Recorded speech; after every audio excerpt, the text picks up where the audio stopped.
Good morning, Saturday morning, February 8th, I believe.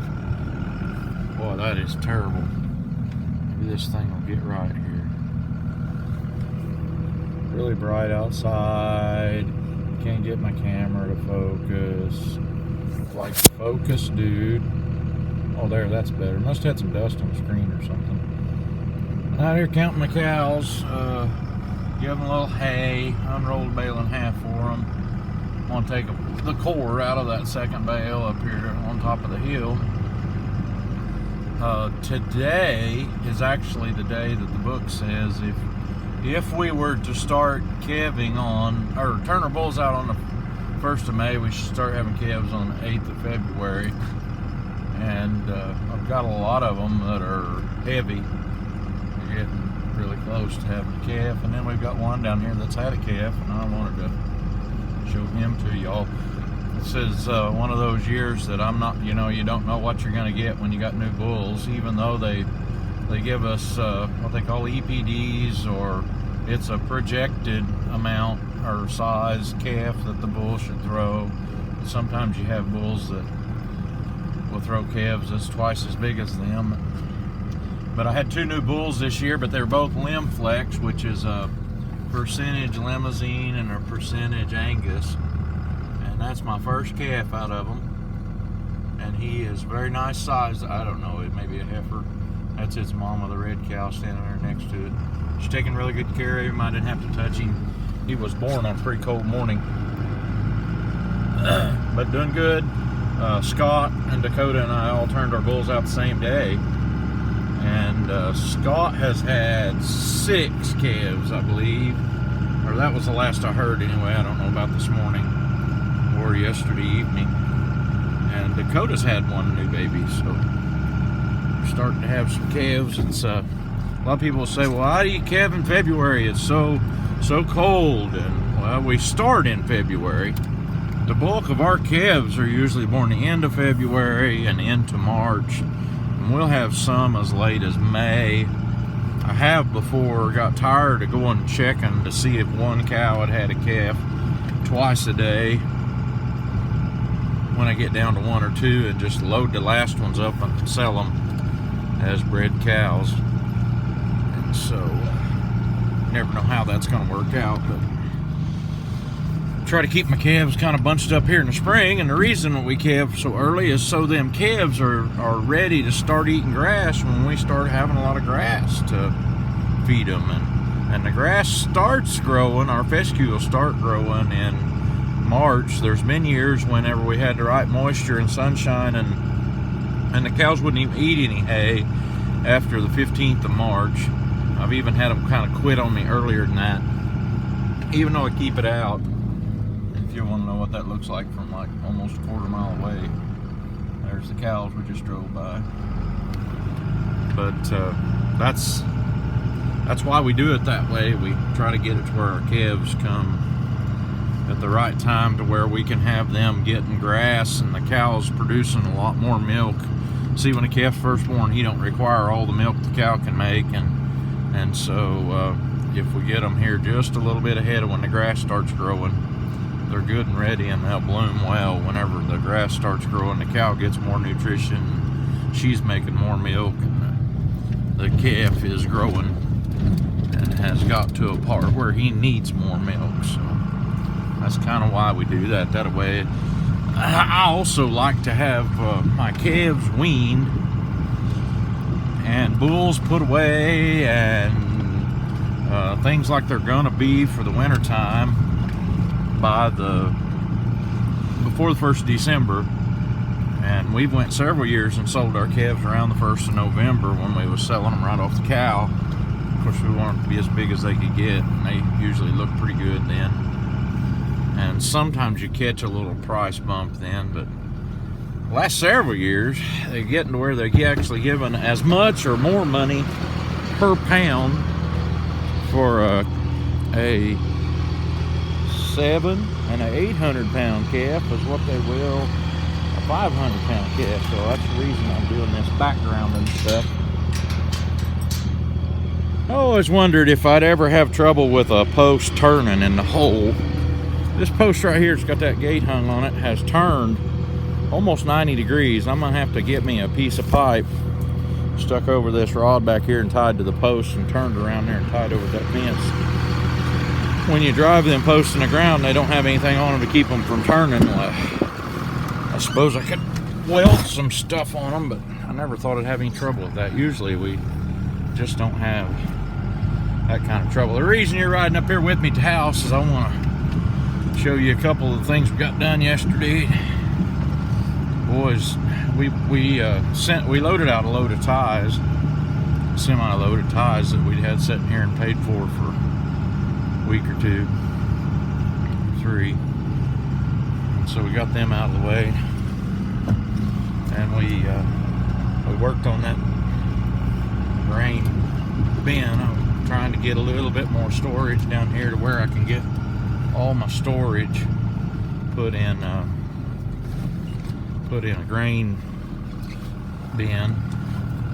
Yeah, I had a little indecision there. I was trying to think of what the heck I'm doing. I guess I'm gonna set this core of a bale of hay in here and come pick it up with the forks and feed it. I hate to lose a bunch of hay off my truck in the barn, but this will work okay. This is part of what we did yesterday. I was telling you before in previous videos that I've had to set up panels to go across here, and it was kind of a pain, and I never had the panels here, and actually I think the last time we did it I just parked stuff across here, maybe only used one panel or something like that. But a few days ago down at the mill, well, probably a few weeks ago, I had Scott cut me some 1.5-inch thick oak lumber and nice thick boards, and we made some Dakota one day last week. Made me these panels. There's 4 of them that are 10 foot, one right there and one over there, and then they had to make 2 small ones that was 3 foot to make my pen 10 by 20, and it's fixed up to where that gate on that side hinges down at the far end, and the gate on this side hinges at this end, and they really don't hinge, but you pick them up. And it took me about 2 minutes to get this to where I could run calves from the north side of the barn into my corral on the south side, or vice versa. And it also makes me a place where if I needed to put one in under the roof, I could. And so we got that all fixed up, and I had cleaned that all out. I don't think I showed you that before. That was a bunch of old hay and stuff, and there was always water in it, and so I cleaned it out and hauled some creek wreck in here. And this creek gravel will settle and build it up to where we don't have water inside the building. And believe it or not, I put a lot of that around my feeders and such, and the calves don't mind walking on it. It gets back down hard, kind of. It's not as hard on their feet as that limestone. And then I need to go over here and show you the grain setup. Be a beautiful day. It's a little bit above freezing.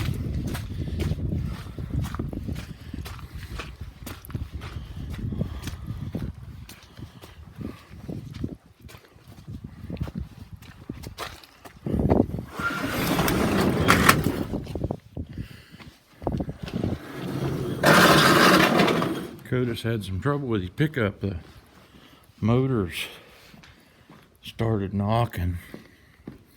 Still would run, but I'd say it's got some lifter that's blowed out or something. Very noticeable knock. You don't give it much of a break, so when you're hard on them, you're going to get to work on them pretty frequently. So this feed bin, I bought it, I was trying to think what year it was, and it would have been back right around the year 2000. And I had a guy working with me, a real good friend of mine, and we're still friends. He lived about 3 miles from here. And I wanted a overhead bin. I'm sure y'all seen this in some of my videos. It was laying on its side, and it had 8-foot legs under it. We had actually built it in, made it into an overhead bin so that you could drive your pickup under it and fill the feed box on the back of your truck. And what it is a center dump gravity wagon. And we had just picked it up with 2 tractors. I had the legs all fixed up to where they went under it, and we picked it up, held it up in the air, and welded the legs under it. And so it had stayed at one place up there for close to 20 years. I really don't know what year it was when we put it there. And so we had brought it in here, and I wanted to make it something useful. The reasoning behind me doing that was because I'm a little bit cheap, and I needed an overhead bin. I was buying feed at Mid-America Feeds in Talala, Oklahoma, which is down near Tulsa. And back then they would deliver me up here a bobtail load of 15 ton for around $100 a ton for the feed, and that's super, super cheap. So I only had storage enough up at the place for like 8 ton. And for a while we split loads with a guy, but he got to where he needed the whole load when they get it, so, and they didn't mind splitting it if it wasn't too far apart. And then I thought, well, I'm just going to buy one.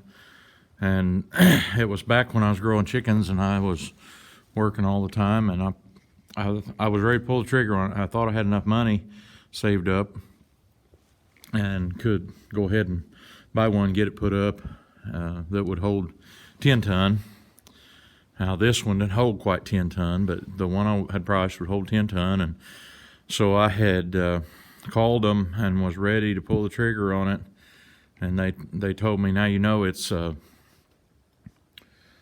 1.5 year waiting period or something like that. They were booked up building them and setting them up for like 1.5 years. And I'm like, well, I want it a little quicker than that. And I was at a consignment sale up at Jasper that I like to go to, and they had this gravity box, and it had tires and wheels under it. Matter of fact, I know for sure that 2 of the tires and wheels that were on this are still running and up on my spray rig. And so I got the tires and wheels off from it, but we spent a couple $100 for the square tubing or rectangular tubing we built the legs out of and that top on it. And you can see we've done some cutting on that top. It did just have about a 1 to 14-inch wide gap up at the top, and we had made this roof on it, and it had a piece of barn metal that was bolted to the other side, and we had it fixed up to where we could it was tied to a chain and a cable. You could throw that over one way and pull on it, and it would open the lid back, and you could put feed in it. Pull it the other way, and I don't know, the thing always did real good, but I didn't have nothing in it compared to what the price of a overhead bin was. And I've been pretty disappointed. I had a lot of friends that have bought them overhead bins, and they'll leak just a little bit, and if you don't keep the feed used in them, and back when I did this, I had 100 head of mama cows, so we was running through quite a little bit of feed. That 10 ton through the winter was nothing to feed our bulls, and replacements, it would go, or 15 ton would go pretty quick. And a lot of the cows I had was older, so we was feeding some of my cows along too. But we cut them legs off yesterday, and when I had done this, I didn't want to make a mess that I couldn't out of that tubing for those legs that I couldn't reuse. So we had actually cut all those pieces 8 foot so they would work for a post to drive in the ground if this didn't work out. And so I came up with 8 posts and 1 piece of metal. We took the piece of metal off this side of the roof because the way I'm going to fill this is with my skid loader.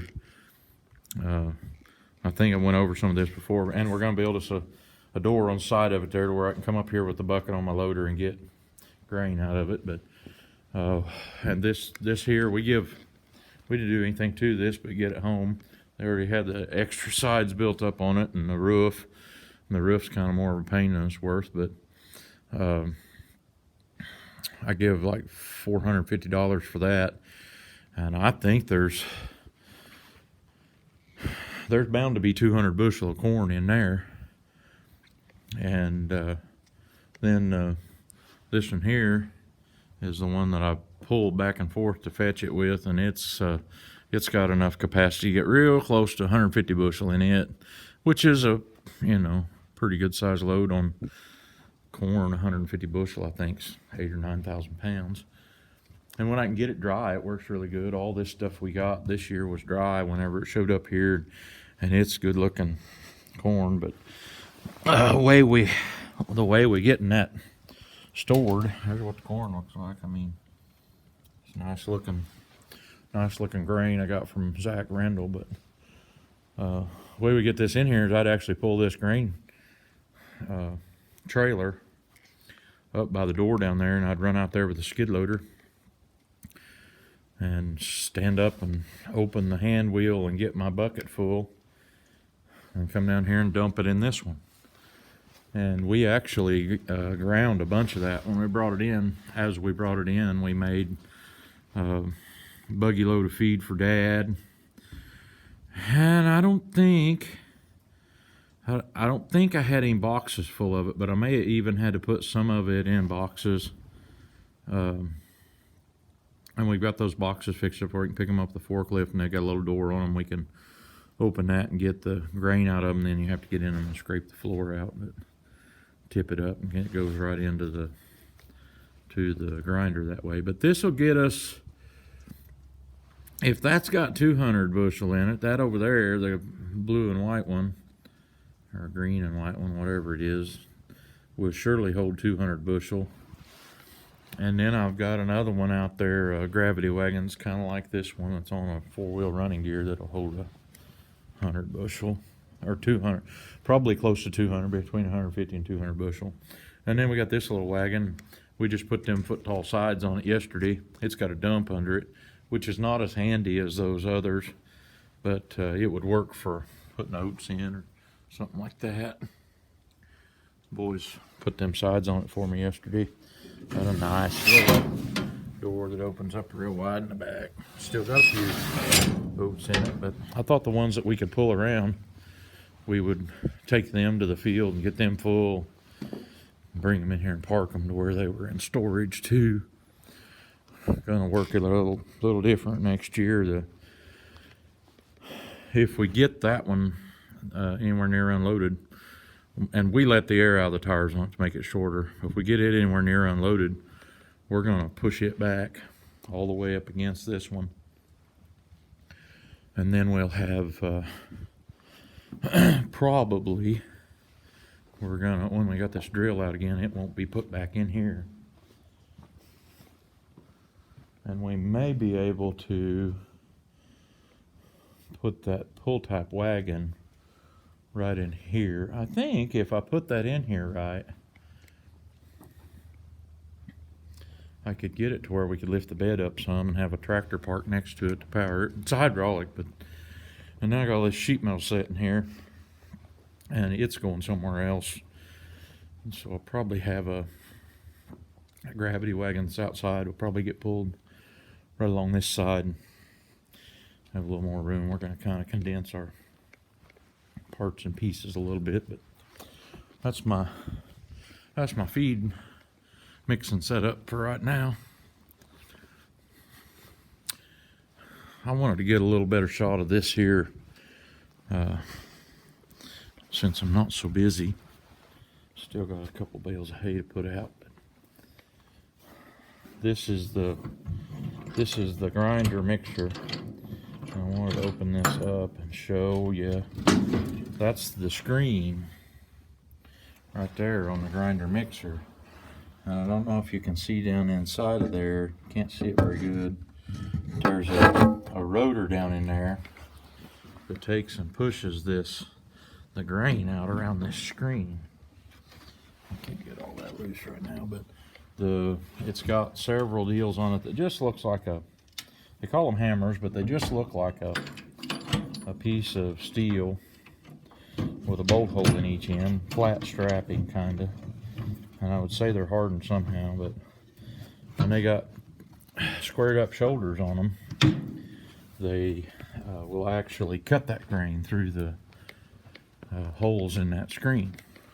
That's the screen it has to pass through. I think if I can get this deal to lift up.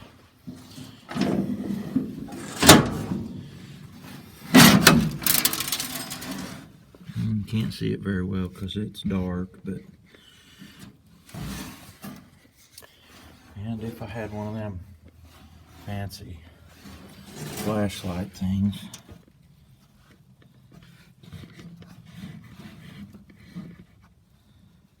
Just ain't gonna be able to show it to you. I'll have to get my flashlight out of my truck sometime and show it to you.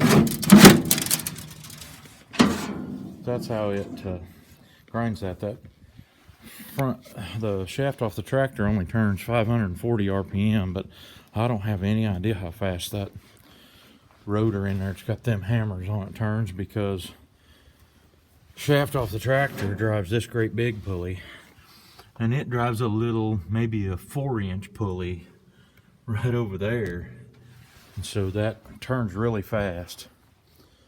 And it also has a little fan on the back of it that's supposed to suck the fines off and blow them out into the air, which I never have understood.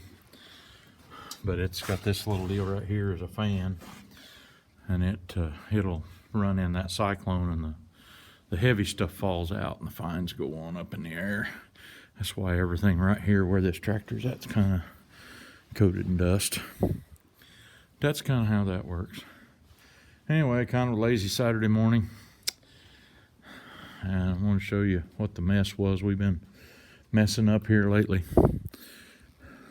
So thanks for watching my videos, and if you like them, like what I'm putting up, be sure and mash the thumbs up button down there so that everybody else will know you like it. And I hope y'all have a terrific weekend. Don't forget to attend church Sunday. Maybe the most important and the very best way to start out a week. I'll catch you on the next video.